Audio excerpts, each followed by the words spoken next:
it's the next level. Carly? Aren't you tired of fighting for the wrong side, Mr. Barnes? I've done this before, kid. I know how it ends. It doesn't matter if I don't survive this. I'm fighting for something bigger than myself. And with all the bodies you've collected, have you ever been able to say the same? You don't think I ever fought for something bigger than myself? That's all I ever tried to do. And I failed twice.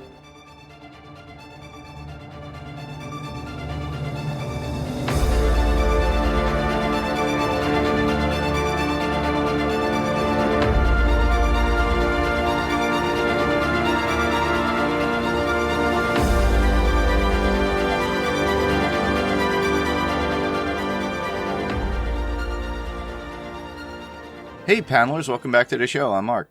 And I'm Steve. And this is going to be a foiler spool. A foiler spool. Yeah, it's going to be a foiler spool. Foil. A spool foil. No, it's going to be a spoiler full podcast about the 6th episode of Falcon and the Winter Soldier, the finale. Yeah, tongue-tied. Yeah, I am. Okay. Well, with that, we'll move right into this. And yeah, we're covering the Falcon and the Winter Soldier, Season 1, Episode 6, One World, One People. And the synopsis for this particular episode is Sam Wilson, a.k.a. the Falcon, and Bucky Barnes, a.k.a. the Winter Soldier, team up on a global adventure. That's like a synopsis of the whole 6 episodes, the whole thing. It's the whole season. That's not just the episode. It's like somebody just threw something in there. They went, let's just throw something in there. It doesn't matter. People don't read our synopsis anyway, you know? Well, actually, that was on the Disney Plus episode when you boot it up and you look at the synopsis. Yeah, it was. Yeah. That's crazy. And I thought it was hilarious when I saw that. And I'm like, are you freaking kidding me? Yeah, it was hilarious. So we'll be covering this particular episode, and your initial thoughts, Steve. I loved it. I thought it was a great finale. I can't wait. You know, I hope they get another season, and I hope the next season is Captain America and the Winter Soldier. Just like we saw at the end there, the title card was not the Falcon and the Winter Soldier; it was Captain America and the Winter Soldier. Yeah. So I thought that was really, really cool, and I was all smiles and giggles after the first watch. And I had to wait a day because I had to let my excitement calm down because it was so good. Yeah, I thought this finale was really, really awesome. I really enjoyed it.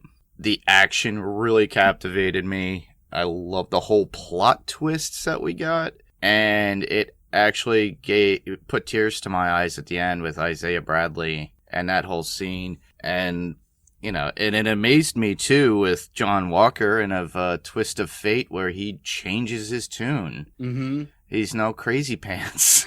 Yeah, he got, he gets a little bit of redemption there, and we may talk about that in our points. We'll see if that's really enough and what kind of U.S. agent, what kind of character he's going to be.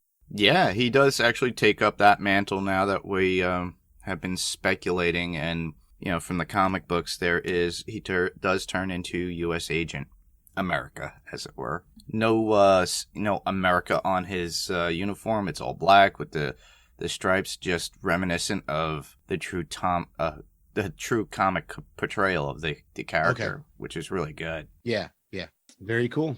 Yeah, so with that, we'll go right into our top 5s. Mercy bears richer fruit than strict justice. It's a great app. So my number 5, or my first point, is kind of just the whole Carly's plan and our hero's plan there at the beginning. It was very, I was confused the first time, and the second time I watched it, I was even like, what are they both failed basically in what they were trying to do. Like Carly's like, we're going to take these hostages and we're going to negotiate with them. And then she ends up, they lose the helicopter hostages. She loses one van full of hostages. And so she only got one van left. And so she drives it over the bridge or whatever to try to kill him. And it was just, the whole thing was very confusing. I mean, it was great action. It was very action packed. It was really great. Yeah. Seeing all the different setups, and I think Sharon was the only one that actually, achieved her goal, but she only had one guy to take out, So, well, 2 actually. Oh, was it 2? Okay, whatever. I mean, she's like the only one that actually accomplished what she was, but she didn't have a really big thing to do. She just had to stop those guys in the van. And that was it. Oh yeah, she had a big thing. should have revealed that she was the power broker. Well, no, I mean, as far as the plan goes, not the whole show. I'm talking about the it just was so confusing to me. Yeah. They throw out in dialogue what they're going to do, and then they don't really accomplish any of it. And it was kind of funny at the same time. At the same time, it was kind of tragic that they didn't really have a plan and it didn't work. A lot of it had to do with the writing, because this was after, I guess, the lockdowns and COVID and everything. Mm-hmm.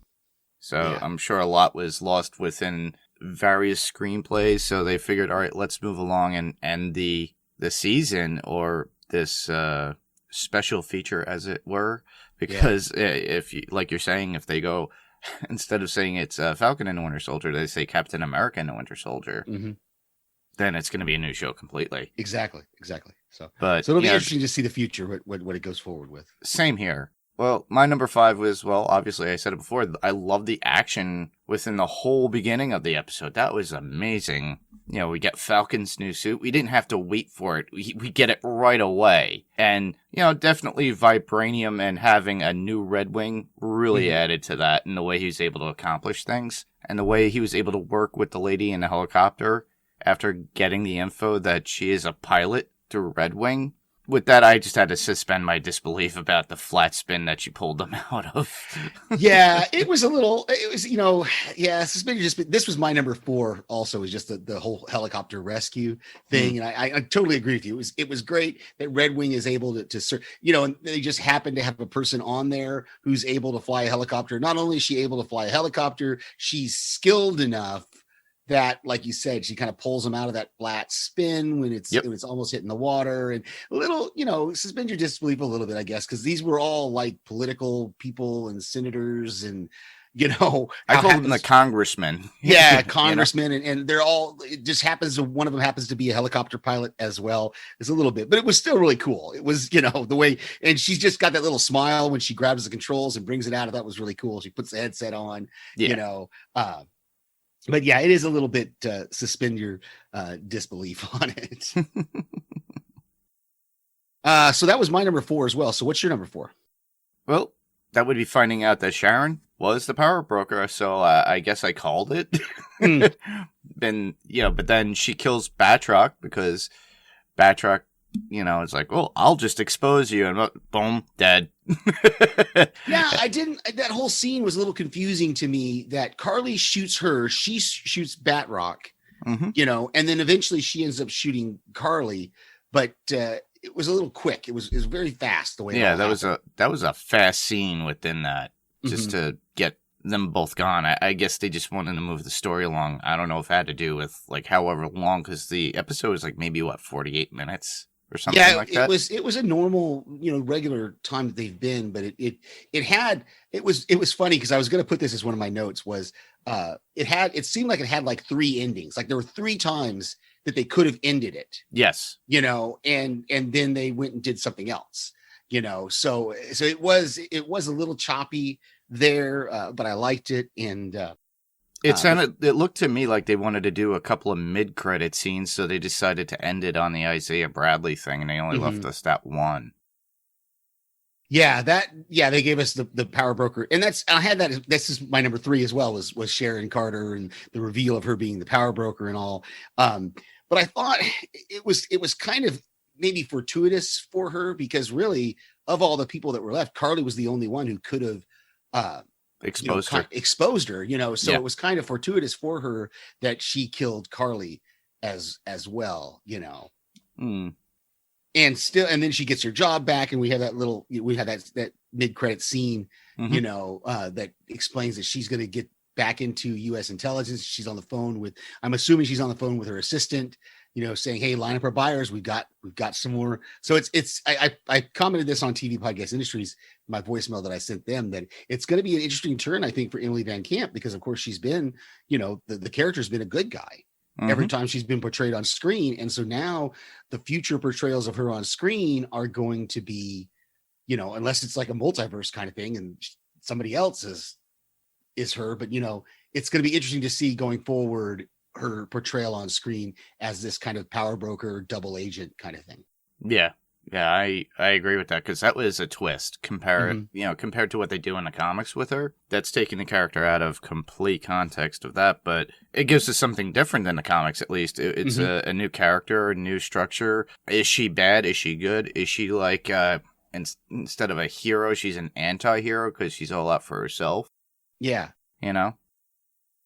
Yeah, it's like I said, it's exciting to see where, like you said, where it kind of goes. And we were both kind of last episode, we were both talking about it, how, it'd be on one hand, they're really pointing the finger that she's the power broker. But on the other hand, they could twist it and make her not be the power broker. But I was really glad. I think I finally settled on being glad that we were all correct in the point, because I've been saying from the beginning, I was like, could she be the power broker? And you as well, from the very beginning, we've been like, she really has a lot of stuff. She's got satellites, she's got money, she's got networks and connections. And so, that reveal that she was using the super soldiers as kind of her, her foot soldiers and that kind of stuff. And they broke away to be the flag smashers. So it is kind of unclear. I think it was either you or TV podcast or you guys were talking about the fact that, why was the power broker threatening to kill them? If they were working for her, but they weren't, they had really broken off from working for her. So, in this episode, she says, you can come back and work for me again. And Carly's like, no, I'm not going to do that. So. My number 3? Yeah, I think that's where we're at. Yeah. Well, I loved the action scenes with Sam and his use of the shield while he's flying. That was amazing. Very, very true to depiction of what they did in the comics, which is really cool. And you gotta give him credit where credit's due because he has no super soldier serum in him. And he's just a black man in a red, white, and blue suit, like he says during that little speech he gives, which is great. And I love that speech too, by the way. Yeah. And that was my next one was just that whole speech that Sam gives where the senator is trying to tell him, well, you just don't understand all the ins and outs and all the things that the working parts here. And Sam's like, no, I understand. You have power and you need to use it and you need to use it well. He's like, literally, you have great power. With great power comes great responsibility. Use it. Yeah. He's like, you guys can do this. You can feed all these people. You can, work together and just do it. Just quit talking about it. Quit talking about the obstacles and start doing it. Yeah, so I thought that was really cool. Especially when the senator says, well, you have all these people blipping back and they're coming into houses where people have taken over, where they're relocated or settled into their houses that are refugees or thugs or whatever. And how are we going to take care of them? Are they homeless now too?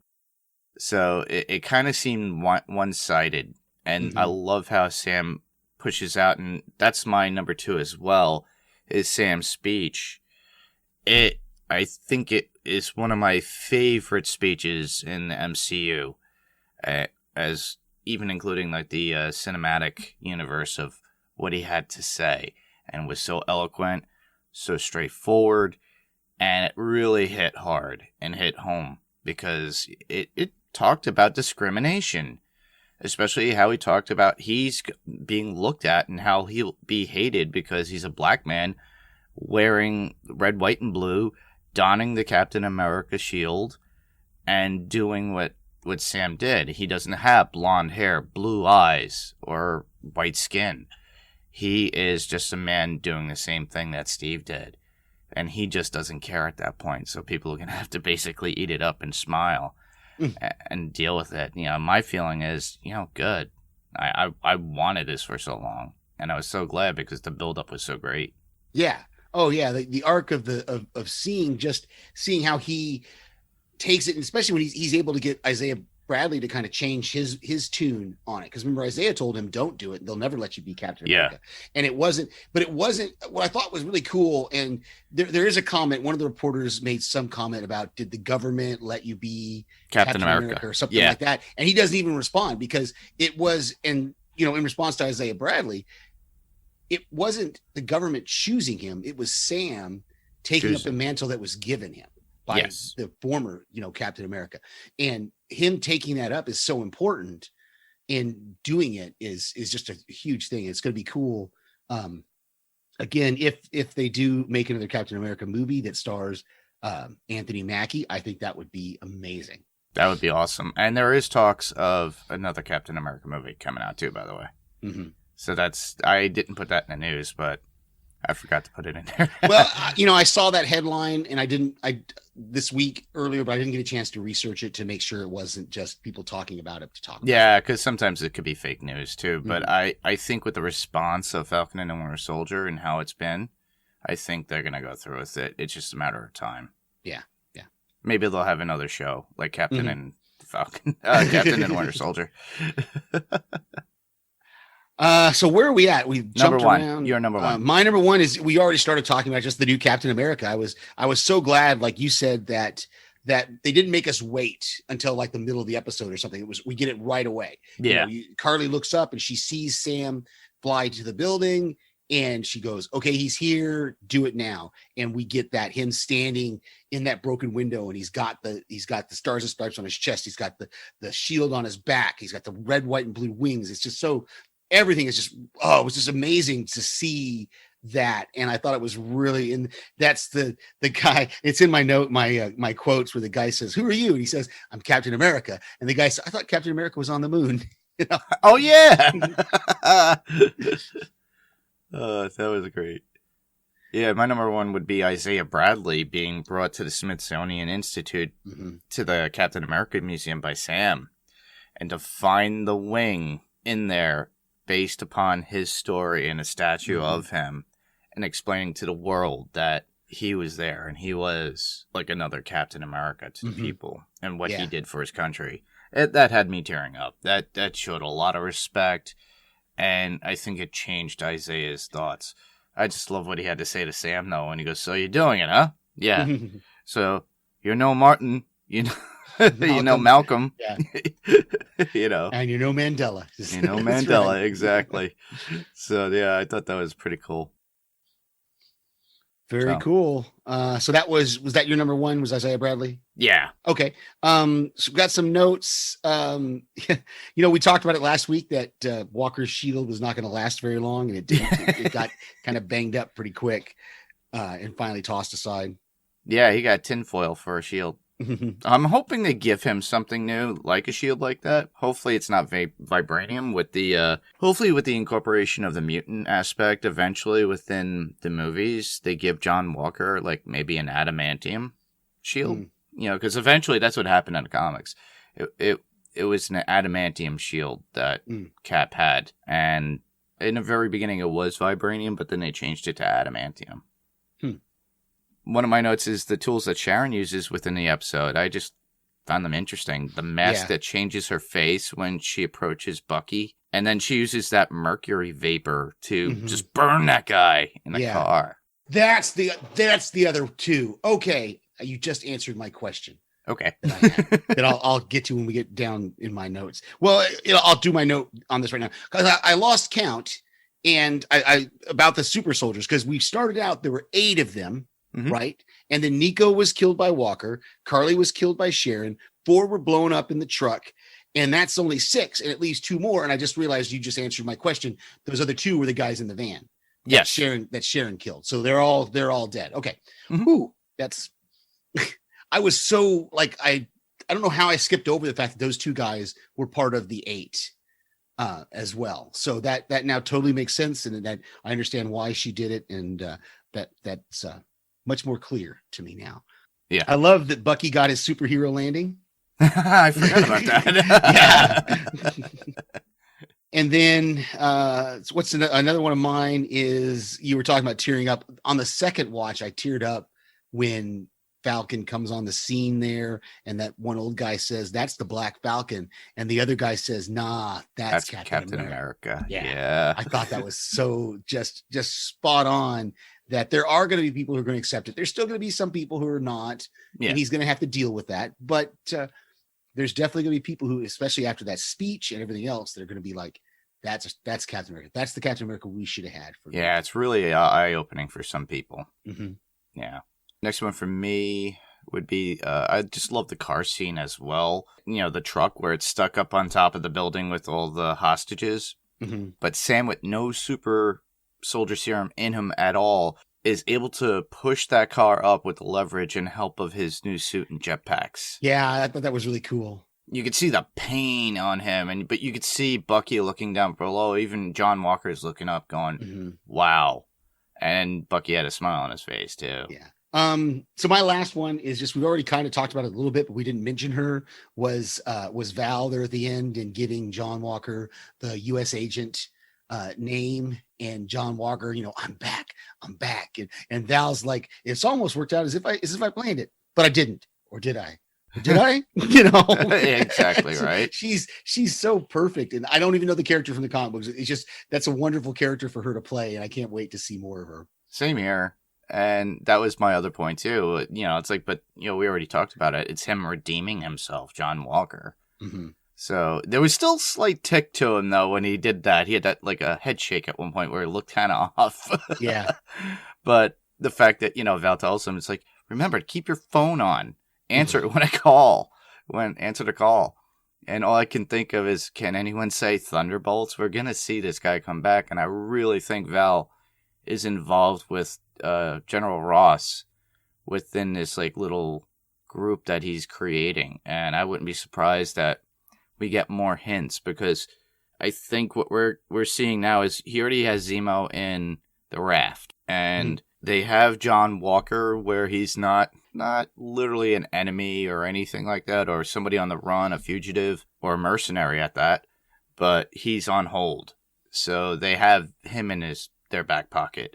There's going to be other people too, and I'm curious to see who they eventually grab for that group, because there's going to be a movie, but I don't think they're going to rush right into it. They're going to slowly build up a team, very much similar to like Suicide Squad, but the way Marvel does it, where how they built up the Avengers over the course of time with those ending credit scenes, and they're going to grab some of these characters.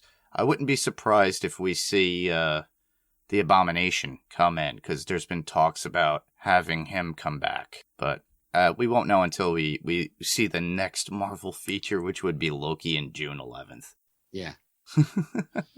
Well, not feature, show. Yeah. So we have a couple of quotes. I think you had one more note. Did you want to talk some more about Sharon Carter, or have we talked all about? No, we talked about that. Okay. You already stated it, how she was walking away. She answers the call. It's like, we don't know where she stands. Yeah.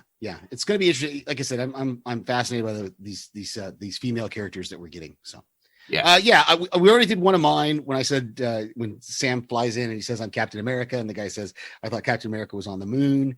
And then that whole thing where Val, when she is talking to John Walker and his wife, and she says, things are about to get weird. So when they do, we're not going to need a Captain America. We're going to need U.S. Agent. Yeah. And so there's the birth of U.S. Agent. First one for me would be from Sharon. This is after Sam and Bucky bring her in, and she takes off the mask, and Sam was like, thanks, Sharon, for being here, blah, blah, blah. And she goes, yeah, I hear pardons aren't all that cracked up to be anyway. And then Bucky replies, depends on the therapist. Because, they're both skeptical about therapists, I guess. Yeah. And then the last one I would have would be John Walker. And he says, mercy bears richer fruit than strict justice. And that's just after they captured the other people. And Bucky replies, Lincoln? Really? And then Walker's like, great man, great quote. And Bucky's like, not when you say it. Very cool. So we got some feedback from our Facebook group. Yeah, we do, from Alex Baelish. And Alex said, you can say what you want about Disney, but they give the right amount of fan service in their original content that keeps the diehards happy and bring in new viewers. What a great ending to a great series. As someone who didn't watch all 1,000 MCU movies, I know I probably missed some context while watching what what did he say? Watching, that's what the podcast is for. But that's what the podcast is for. I loved how in the end, Falcon, Cap, and Winter Soldier, Bucky, their relationship was so imperfectly perfect. I also loved that fake Cap, U.S. Agent, got his redemption in the end. He got such a raw deal, and his struggling of doing the right thing, and yet in the end worked with them to defeating the Flag Smashers. I hope they get to develop him more. Yeah, same here. The after credits never disappoint. What is Agent Carter up to? In the end, this shows us that good evil versus evil is perspective, and winners write the history. Very true. Yeah, Very yeah. true. And then we got one from Eric. Eric Stipes says, I think the finale was the best episode of the season, and that in general, the show impressed as it got on. It was really good to finally see Sam as Captain America. His outfit was pretty dang cool, and it looks like the comic come to life. I'm sure that's what he was trying right there. Yes. I had a number of problems with this show, the Flag Smashers most of all, that I just chalk up to poor writing. When the antagonist isn't well set up, which is my opinion here, it makes the protagonist struggle against them harder to find interesting, which at least was my case. I think I also struggled with my expectations for the show, as I was hoping to spend most of the show with Sam as Cap. That is on me, though, as I guess I still haven't learned to always go in with no expectations. However, the pacing ultimately made sense, as I really liked where each character ultimately ended up in their arcs, and I'm excited to see where each one goes next. The show also gives me things I did not know I wanted, such as Sam and Bucky fixing a fishing boat. Seriously, I could have watched 6 episodes of Sam and Bucky in a show called This Old Boat. The B plots were also more enjoyable to me than the main plot, such as Bucky's list, the aforementioned boat, Sharon being power broker Zemo's bit, the Isaiah story, etc. As always, I really enjoyed your guys' coverage of the show and the comic background and references to that you provide. Next, I think I plan to dive into Invincible and come back here to listen to your coverage. Well, thank you so much, Eric, for that. We love hearing from our listeners. We love hearing that what we're doing is good. And I agree that the Flag Smashers, it was a little unclear. I mean, I understood what they were trying to accomplish, and it made sense. But at the same time, there's still a little piece of me that says half the world's population was gone for 5 years. People got used to them being gone, used to living a certain way. And then suddenly, though, the half the population are back. And so suddenly you have to deal with that. And it would be tough, but it's something that I think, as Sam put in his speech, governments could figure it out, work together. And that's because that's what they were doing during the 5 years. And they were all working together because they had to. And now that people are back, they should keep doing that. Yeah, and also Sam's point is, don't think about yourself and what helps you. Think about what helps others.